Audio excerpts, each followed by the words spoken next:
안녕하세요. 엔지니어 TV입니다.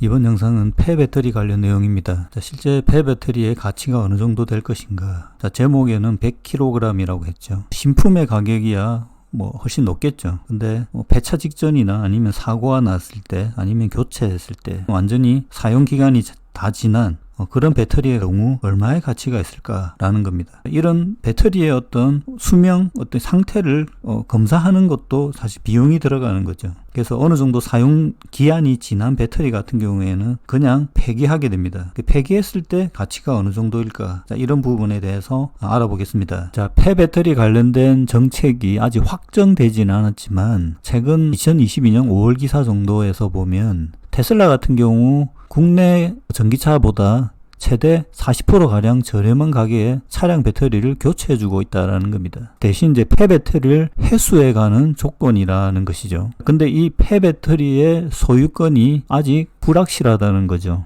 왜냐하면 이 폐배터리가 돈이 된다는 것이 인식이 되어 있고 그것을 어떻게 활용하느냐가 중요한 산업이 되고 있다는 겁니다. 테슬라 배터리 팩 교체 비용 한국의 경우입니다. 1,700만 원 정도이다. 국내 경쟁사 배터리 교체 비용은 2천만 원이 넘는다. 기아 니로 EV 2,100만 원, 코나 EV는 2,400만 원 수준이라는 겁니다. 테슬라 경우에는 배터리 교체에서 차주에게 선택권이 없다라는 겁니다. 전기차 배터리를 교체하려면 폐배터리를 반드시 반납해야 된다고 합니다. 현재 배터리 교체 시에 폐배터리에 대한 소유권에 대한 법령이나 규정은 없는 상황입니다. 이 부분이 향후 정해지면 폐배터리 산업도 한 가지 어떤 방향성이 정해지겠죠. 이 폐배터리 산업, 사실 보면 배터리나 반도체도 마찬가지인데 이 중요한 에너지 산업은 정부의 정책이 아주 중요합니다. 사실 폐배터리의 잔존 가치와 활용도가 아주 높은데 이 부분을 충분히 이해하고 있는 테슬라 같은 경우 현재 법령이 정해지지 않은 지역, 한국 같은 경우겠죠. 다른 국가도 마찬가지일 겁니다. 정해진 곳과 안 정해진 곳에 대해서 폐배터리를 얼마나 쉽게 확보하느냐, 이 부분을 가지고 있으면 향후 돈이 된다는 거죠. 재활용을 통해서. 이 부분에 대해서 테슬라는 현재 그런 정책을 하고 있다는 겁니다.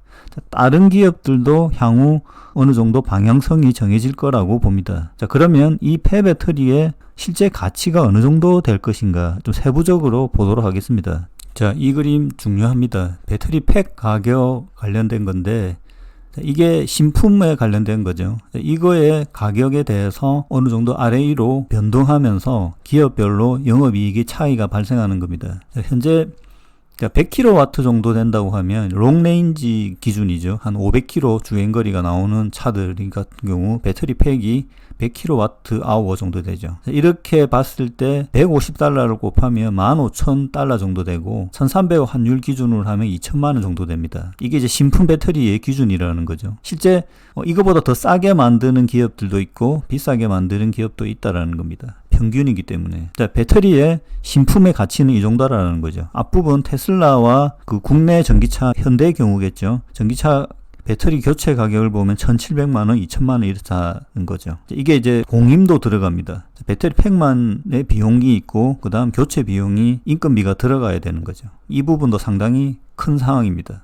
테슬라 사례를 보면 이 부분도 한 1년 정도 지난 자료로 보여지는데 모델 3의 경우입니다. 얼마가 나오냐면 실제 배터리 팩 가격만 보면 13,000달러로 책정이 되어 있습니다. 이 부분도 변동성이 있겠죠. 인건비가 달러로 2,300달러 정도 됩니다. 그렇게 봤을 때 배터리 팩만 가격만 보면 한국 돈으로 1,800만 원 정도 되죠. 이거는 이제 국내 가격은 아니고 미국의 가격이죠. 이렇게 청구가 되었다라는 겁니다. 여기에서 교체하고 난 폐배터리에 대한 내용은 들어있지는 않은데 아마 폐배터리를 가져가는 가격이 아니겠는가 앞부분의 기사로 보면 그러면 그 폐배터리의 가치가 어느 정도 되었을까 라는 부분도 이제 궁금한 거죠. 폐배터리는 배터리 팩으로 사실 거래되는 게 아니고 그냥 배터리의 무게로 거래를 하게 됩니다. 그래서 이제 무게 자체가 사실은 중요한데 팩상의 무게와 배터리 셀 상태의 무게도 다르고 그 다음 실제 중요한 가장 비싼 재료인 양극재가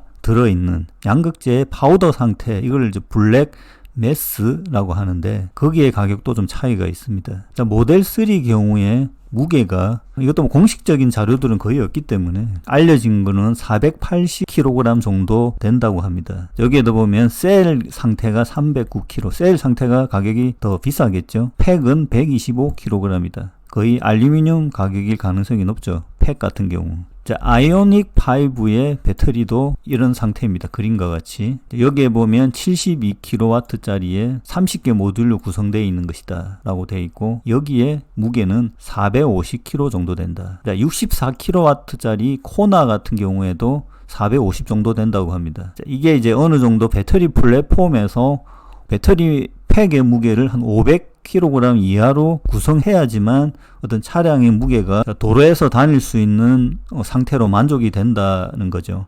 이 부분은 이제 제가 전 영상인 전기차의 무게가 너무 무겁다, 이 부분에 대한 영상도 한번 참고해 보시면 좋을 것 같습니다. 그러니까 배터리 팩의 무게는 450 정도로 인식하면 될 것 같습니다. 여기에서 얼마나 많은 에너지를 발휘하느냐, 주행거리를 발휘하느냐가 이제 기술력이 되는 거죠. 자, 이건 테슬라 모델 3의 배터리 팩인데, 이런 형태로 되어 있죠. 사실 커버도 있고, 이 부분에 보면 이제 전자장치들도 일부 있습니다. 이 부분을 다 손으로 분리해내야 된다든지, 아니면 이 자체를 그냥 갈아버릴 수도 있겠죠. 그거는 어떤 상태이냐에 따라서, 얼마나 돈이 되는 부품이냐에 따라서 달라지겠죠.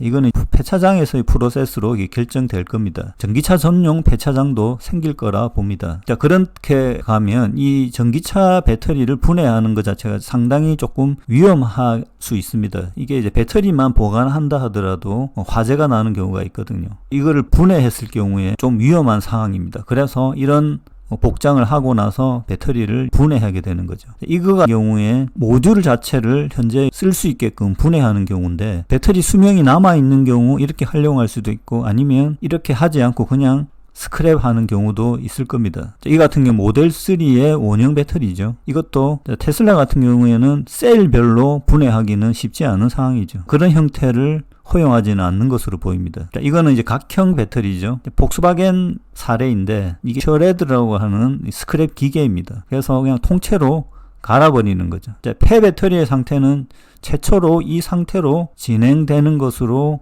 생각하면 될 것 같습니다. 자, 그럼 스레드 상태를 지나게 되면 어떻게 되냐면, 자, 이 그림과 같이 되는 거죠. 자, 이런 배터리의 형태는 다양한 형태가 있습니다. 이 부분도 좀 규격화되어야지 작업 효율이 조금 높아지겠죠. 스레드의 형태도 보면 작은 걸 넣는 스레드가 있고 큰 스레드가 따로 있겠죠. 갈아버리면 이제 이렇게 종이도 있고 플라스틱도 있고, 이 부분을 다시 크러쉬하면서 세퍼레이트 기계가 있습니다. 보통 이제 진동을 주는 방식으로 쓰는데, 구리와 이렇게 보면 알루미늄, 그 다음 양극재겠죠. 음극재가 특별한 형태로 이렇게 분리가 되는 거죠. 이런 설비들은 난이도가 높은 설비는 아닙니다. 그냥 배터리를 가지고 와서 분쇄하고 진동을 줘서 세퍼레이트 하면 이렇게 나타나는 겁니다. 그래서 기본적으로 구리, 알루미늄, 흑연 정도, 구리, 알루미늄 같은 경우는 그냥 뽑히는 거죠. 그래서 이 정도 단계의 품질은 그냥 배터리만 가져와서 충분히 할 수 있는 겁니다. 근데 여기 보면 양극재는 양극재를 해서 다시 니켈, 코발트, 망간 같은 거를 빼내는 작업은 별도로 또 있는 거죠. 요거를 보통 리사이클 산업이라고 하겠습니다. 자, 이 그림도 이전 영상에서 몇 번 소개해 드렸는데 자세하게 보도록 하겠습니다.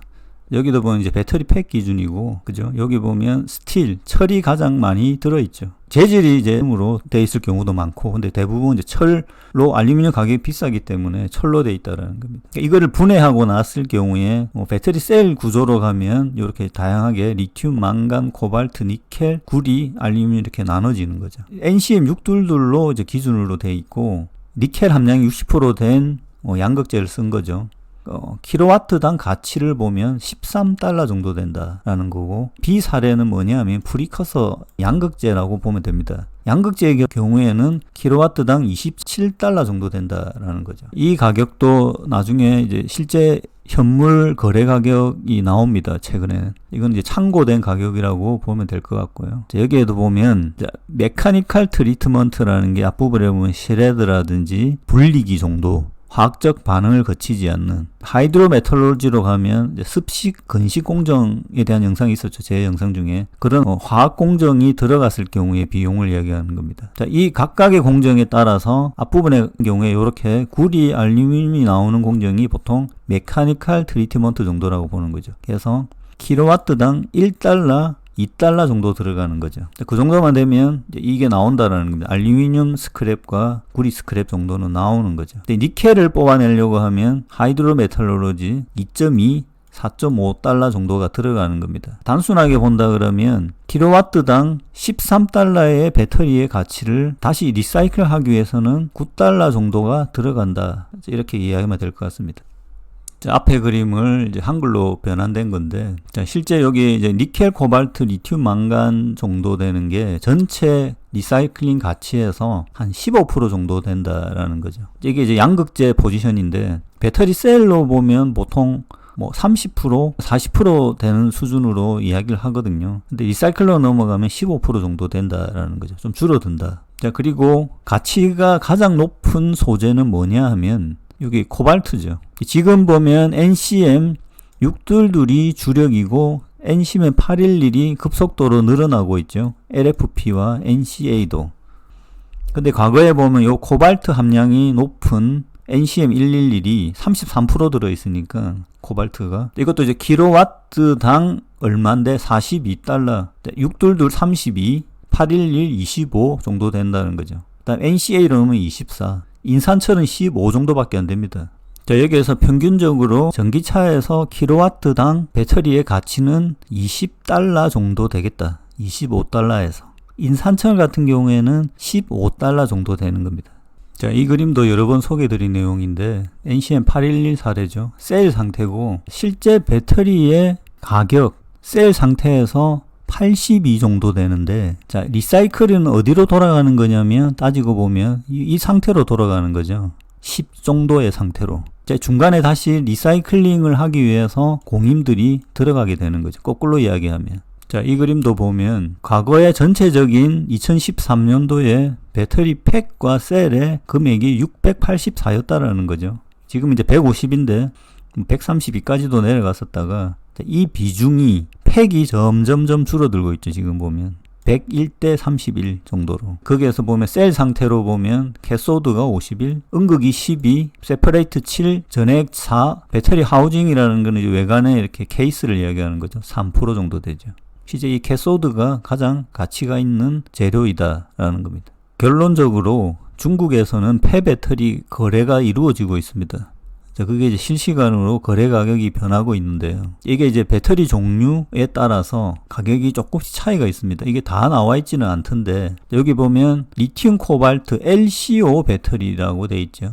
LCO라는 건 초창기 쓰던 배터리입니다. 이게 과거에도 많이 썼기 때문에 소형 배터리에서 이게 이제 수명이 다한 것들이 나오겠죠. 그거를 모아서 판매를 하는 겁니다. 이 코발트 함량이 그 당시에 20에서 24% 정도 되죠. 코발트 가격이 높기 때문에 이 가격이 가장 높습니다. 에버리지로 보면 톤당 가격이죠. US 달러로 환산한 건데 실제로는 대부분 이제 위안화 거래로 됩니다. 11,000달러 정도 되죠. 톤당. 1000kg이 1,500만원 정도 되죠. 한국 원화로 환산해 1,500만원. 앞부분에 보면 테슬라 교체 비용이 1,700만원 정도인데 무게가 대충 450kg 정도 된다고 그랬죠. 보면 LCO 배터리로 나오는 폐배터리의 가격은 상당히 높죠. 그 다음이 프리스매틱 터널리 배터리라는 거 뭐냐면 각형 삼원계 배터리라는 겁니다. 자, 여기 배터리 함량이 523이라고 돼 있죠. 제가 이제 622, 811도 있으면 가격이 좀 달라지는데 523이 지금 폐배터리로 나오는 것들이 가장 많기 때문이겠죠. 니켈 함량이 10% 미만 정도 되고 코발트 함량이 6% 미만이죠. 코발트가 더 적게 들어갔으니까 가격이 낮아지겠죠. 7,600달러입니다. 2023년 1월 12일 가격. 그 다음 블랙매스죠. LCO 블랙매스. 코발트가 50% 정도 들어있는 겁니다. 자, 여기에 나오는 배터리를 스크랩에서 뽑아내면 블랙매스가 나오는 것들에 대한 가격이겠죠. 25,000달러 정도 이제 가격이 2배가 넘어갔죠. 다시 이해를 편하게 폐배터리 가격은 요것이고 블랙매스는 이것을 이야기하는 겁니다. 그러니까 슬레드와 크러쉬 세퍼레이터를 거쳐야지 이 블랙매스가 나오는 거죠. 이 블랙매스를 습식, 건식 처리를 하면 리튬, 코발트, 망간 이렇게 다시 뽑히는 겁니다. 이놈을 다시 처리를 하면 양극재로 변하죠. 니켈, 코발트, 망간 상태가 여기인 거죠. 이놈을 리파이너링, 재련을 하고 프리커서로 만들고 하면 양극재가 나오는 겁니다. 그놈을 코팅하면 배터리 셀이 되는 거죠. 자, 터널리 블랙매스, 삼원계 블랙매스 523, 니켈 25% 미만, 코발트 15% 미만, 17,000달러 정도 되죠. 자, 코발트 함량에 의해서 거의 결정난다고 보면 되겠습니다. 자, 인산철도 있죠. 프리스매틱 각형이죠. 3,600달러입니다. 각형 삼원계 대비 이렇게 비교하면 되겠죠. 반값 정도 되죠. 인산철이. 인산철 폐배터리 가치가 아주 낮다라는 겁니다. 자, 이렇게 생각해 보면 NCM 배터리의 가치가 폐배터리 가치로 보면 비싸지 않다고 생각할 수도 있는 거죠. 자, 여기에는 인산철 배터리 타블렛이라는 게 있는데 이제 이 부분은 조금 저도 잘 모르겠습니다. 아마 리튬 함량이 더 들어가 있는 상태겠죠. 그러니까 2단계 거치고 나서 그 다음 넘어가는 게 블랙매스라고 했죠. 이건 여기에는 리튬 함량만 표시되어 있죠. 코발트가 원래 없기 때문에. 자, 블랙매스는 가격이 생각보다 낮지는 않습니다. 인산철 같은 경우. 최종적으로 정리를 해보면, 자, 결론적으로 제목에서 폐배터리 100kg의 가치는 어느 정도 될 거냐라고 보면 100만원 정도 된다고 보겠습니다. 지금 시점에서. 이 가격은 점점 낮아질 가능성이 높다라고 봅니다. 자, 그 부분은 배터리 팩 가격이 낮아지는 상황이 예상되기 때문에, 근데 그 가격이 한동안 급격하게 떨어지기에는 좀 어려운 상황이라는 게 2023년의 상황이죠. 자, 앞부분 정리를 하면, 자, 폐배터리가 523인 경우 1톤에서 7,600달러니까 1,300원 환율에 한 1,000만원 정도 되죠. 990 얼마니까. 자, 그러면 전기차 한 대에서 나오는 게 450kg 정도 되는데 환산한다면 3,400달러, 450만원 정도의 가치가 있는 거죠. 폐배터리로 만드는 경우에 테슬라가 1,700만원으로 배터리를 교체해주면 폐배터리 450만원 정도의 가치의 폐배터리를 가져가는 겁니다. 그리고 폐배터리를 분쇄해서 블랙매스, 양극재 분쇄한 것을 환산하면 1톤 경우 2,300만원 정도. 차량 한 대에 보통 15%의 양극재가 들어갑니다. 그래서 67kg 정도 되고 150만원의 가치이다 라는 겁니다. 자, 이 가격은 변동성이 있을 겁니다. 향후 더 내려갈 수도 있고 올라갈 수 있는데, 자, 여기에서 보면 폐배터리 산업은 생각보다 가치가 있는 산업이고 전기차 가격에서 아주 중요한 항목이 향후 될 것이라고 봅니다.